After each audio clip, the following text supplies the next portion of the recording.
transition, I would just like to touch on two things. One is that, we will be discussing some potentially triggering topics surrounding body image, and I will be discussing some ED related things. So if that is not conducive to your mental health well-being, please skip this video and I'll see you in the next one, my friend. The other thing is that I would really love to keep this comment section civilized and respectful. So I know I really don't have to worry about you because I've really never had a problem with anybody in my comment section.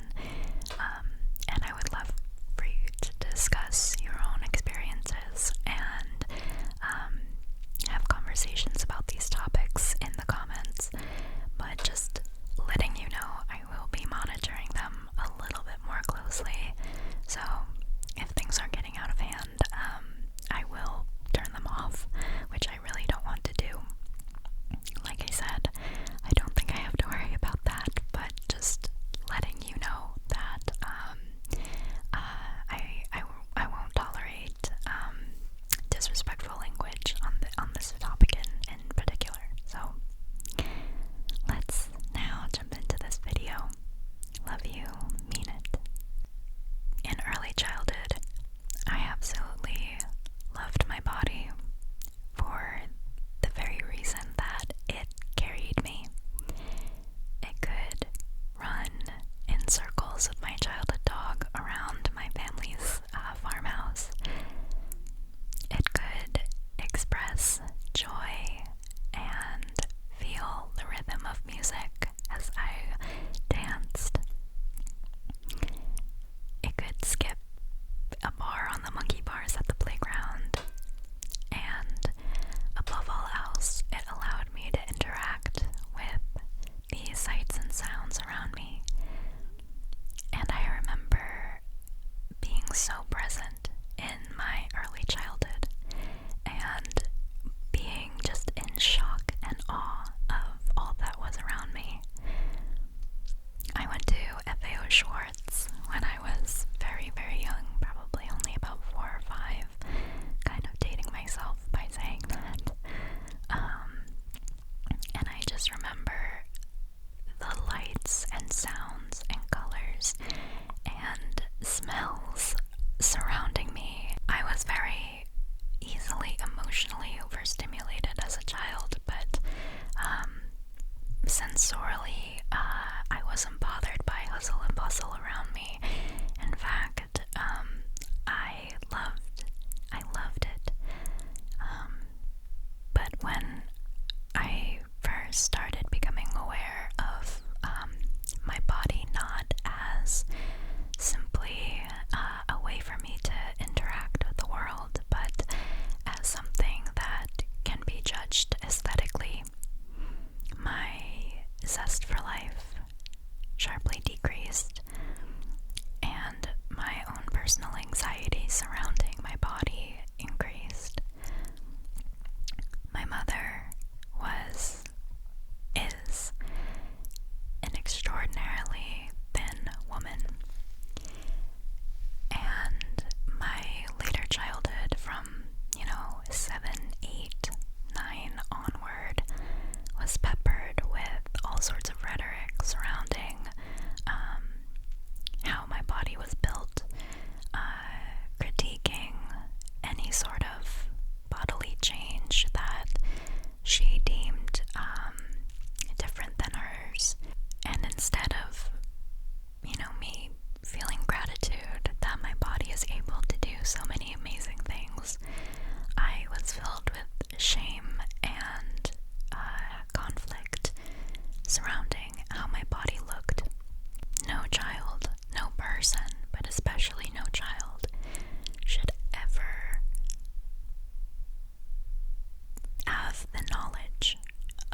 was my food choices. So I would steal down to the kitchen in the middle of the night and clandestinely smuggle bags of chips, raw pasta, bread, really anything I could get my hands on, bags of cheese, and bring it to my bed and eat all of it in the course of the night.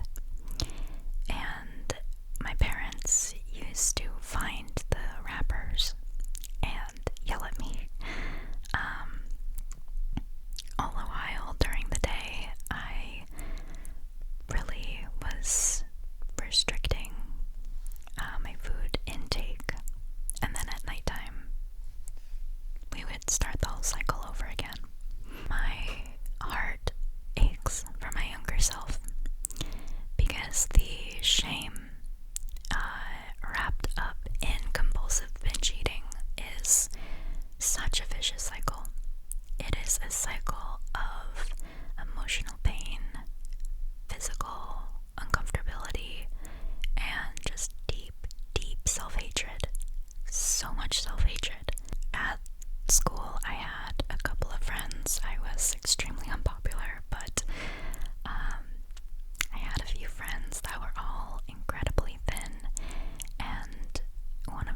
restricting more and more during the day.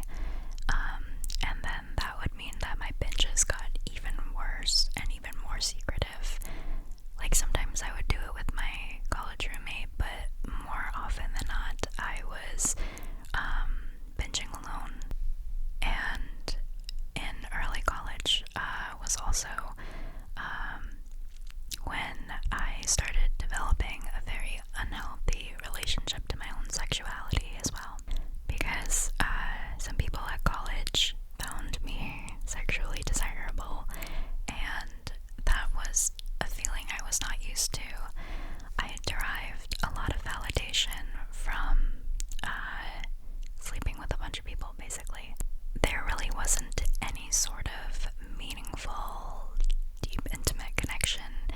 It was just, you want to sleep with me? Okay, let's do it. And it was a similar cycle to my binge eating, because afterward I would feel so shameful and empty and sad. But I continued to do it because of, for binge eating, I needed calories and nutrition. And then, having sex with someone feeds validation, feeds the need to feel desired. And it was just very, very unhealthy on both ends. I was never really a purger in terms of forcing myself to vomit. I would either exercise a lot or take laxatives, and laxatives have permanently destroyed my digestive system. To this day, I still have digestive issues. I used to have gastroparesis, which is delayed gastric emptying, which means that food would start to rot in my stomach and make me sick because my body just didn't really know how to properly digest things, because all I did was take a bunch of laxatives. So please, please, please, please, if you have just binged, please don't take laxatives to try and get rid of it. It doesn't even work that way in terms of your body storing calories versus burning calories. I have not had a normal poop in like 10 years, okay? It is not worth it. I was also a very active member on Pro ED Tumblr and Pro ED forums. My feelings about the forums are a little bit more nuanced than some other people. I think the forums should be allowed to exist as they are.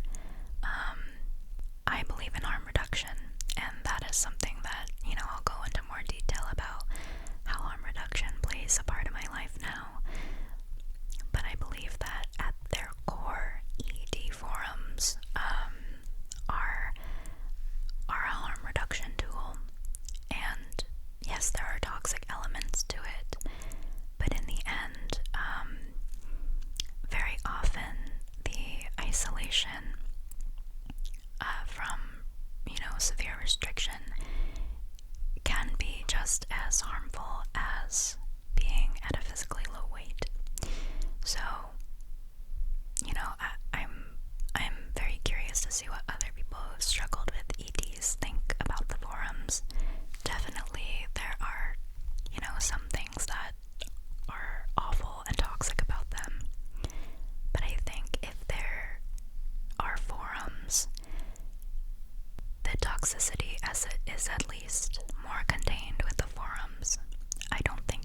situation a little bit more, even if, in actuality, I was very out of control.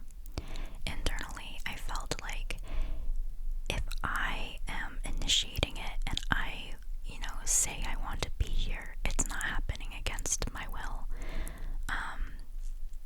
And again, that my heart breaks for that girl. My heart aches for her. In the end, that was a very complex, yet misguided sort of survival mechanism.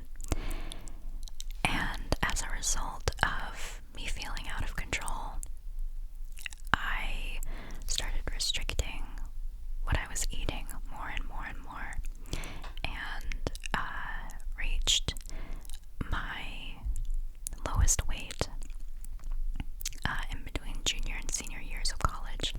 And I want to be clear, I was never really scarily underweight. That's something that needs to be talked about, is if you are within certain societally acceptable bounds of a very unhealthy ED, you're not really taken seriously.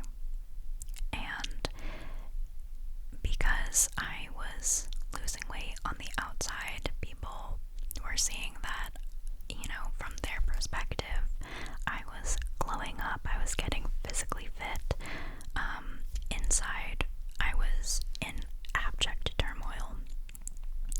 And, my mother was complimenting me on my appearance.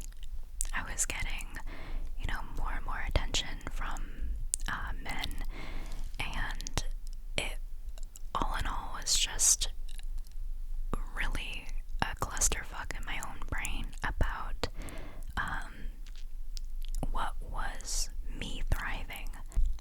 Keep in mind that throughout this, I am in therapy, so I am kind of trying to untangle these things in real time, and I've since done a lot of work to weed through those incredibly tumultuous years. I spent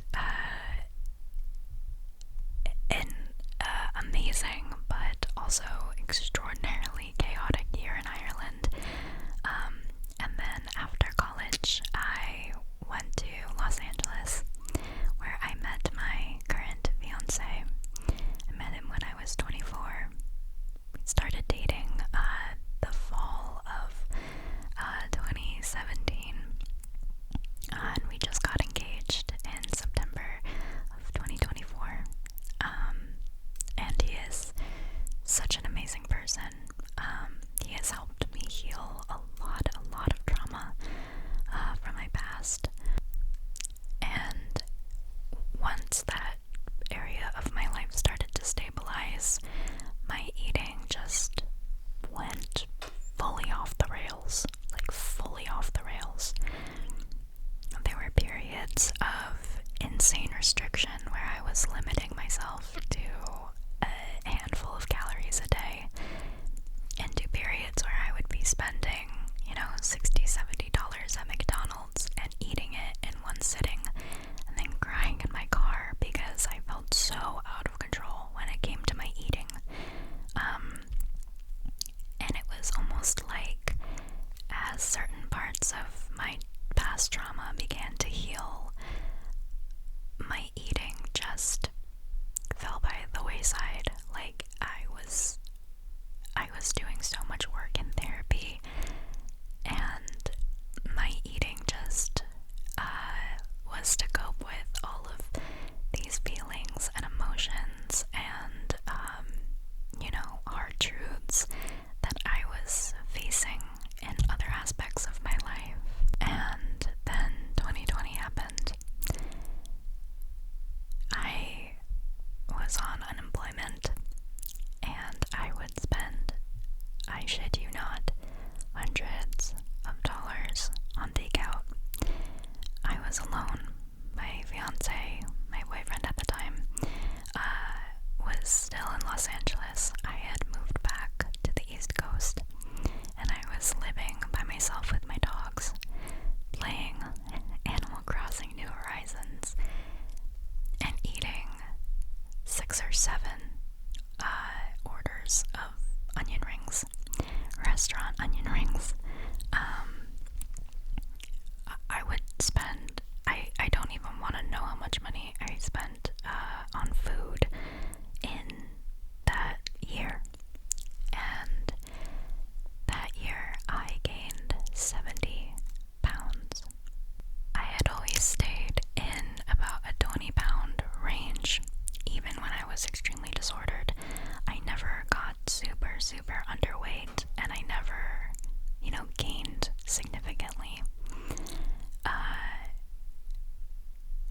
was always something that I really wanted for myself. At this point in my life, I would still love to be a mother, but am open to living a child-free existence. This is not to say that weight gain is unhealthy across the board. I'm not going to really get in the weeds about that sort of topic because honestly, I only know my own story. I only know my own blood work. And that level of rapid weight gain, only due to an excess of eating, was physically unhealthy for me.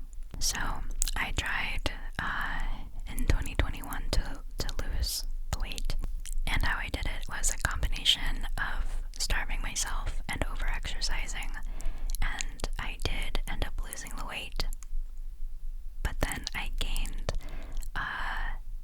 25 pounds back, and for a couple of years was unable to move the scale.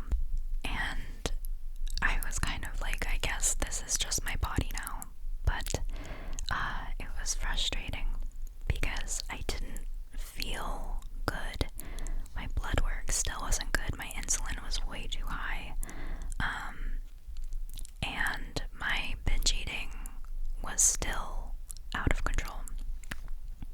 So I finally decided to address the binging and release the absolute chokehold that binge eating has had on me for almost my entire life. So I had to address the emotional comfort that I derived from the act of eating. That was very difficult because I love eating. I love food. You know, eating food makes me happy, and I'm at the point where I can acknowledge that eating is an experience that I really like, and there is a way for me to enjoy eating food without feeling the compulsive need to shove as much food as I can inside my body to try and heal any sort of emotional pain that I have inside. From a weight standpoint, the PCOS was very difficult, made it very difficult for me to lose weight, and I was plateauing about 20-ish pounds above where I really wanted to be, where I know I feel my best at. Once I was starting to address the binge eating, I went to my doctor and I said, I really want to address the PCOS and my very high level of insulin resistance and the prediabetes. And she initially kind of put me towards a low glycemic diet, which started working and then really wasn't working. And then she introduced me to the concept of intermittent fasting. And I know a lot of you, I probably just lost a lot of you, but intermittent fasting combined with 2 supplements and 1 prescription medication has completely helped me heal my binge eating disorder and helped me be at a stable weight for almost a year. And that is unheard of in my life. I have not binged in months. So I am not hungry in the morning when I wake up. I will have a coffee or an energy drink. It's my one really bad vice. Just let me have it. And I will add to my drink in the morning 2 scoops of Ovasitol. It is a supplement called inositol. It has increased the predictability and regularity of my periods. It has sent my PCOS into remission, sent my PCOS into remission. But it all started when I started taking the Ovasitol daily. This was at the recommendation of my gynecologist. Please talk to your doctor before you start any supplement. I am not an expert by any means. I'm just letting you know what worked for me. I also started taking berberine, which supports glucose metabolism. I'll take one of these berberine capsules with a meal. So the combination of those two plus a medication called spironolactone has really helped with my PCOS. I think those three in combination with my diet change, I am now PCOS free. I don't have ovarian cysts anymore. And I know that's not always possible with, depending on multiple factors, including genetics.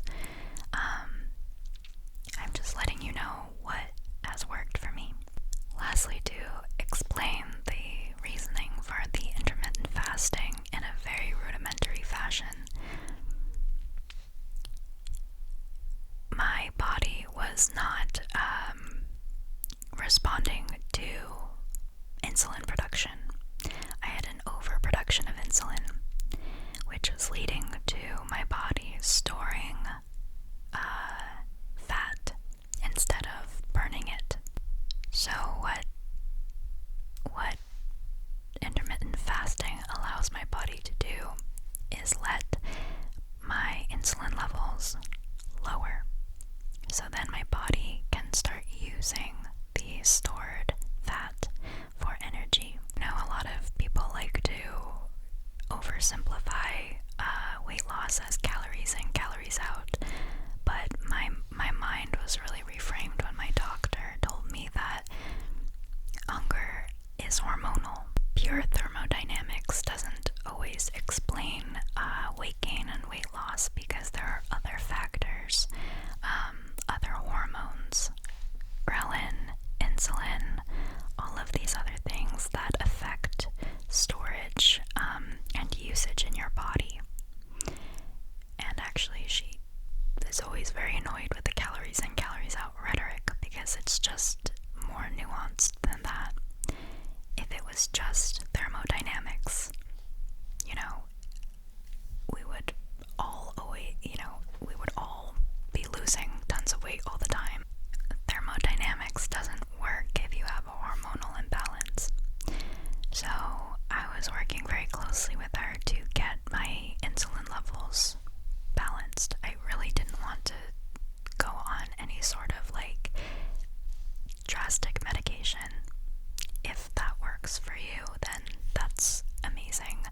If you are the sort of person who those medications are made for, please talk to your doctor, and if they recommend you go on this medication, then absolutely do that. But for me, I wanted to try to bring my hormones back into balance in a less drastic way. And also, I just don't love getting injections. So if you want to learn a little bit more about the insulin response, I recommend that you check out Dr. Jason Fung. He's on YouTube and he wrote a book called The Obesity Code. Again, I don't really want to harp on these things too much because I just am not super educated in it, but hormonal, bringing my hormones into balance was what eventually allowed me to lose the last 20 pounds I wanted to lose and stay at a stable weight, feel satisfied, still take a lot of pleasure in the act of eating, but the compulsion to binge is completely gone. combination of controlling my hormones and healing a lot of the emotional trauma that was, causing me to seek out food as a comfort and coping mechanism. Okay. So that was a lot. I'm going to sign off here. I just want you to know that if you are struggling with binge eating, if you're struggling with your weight, if you're struggling with validation,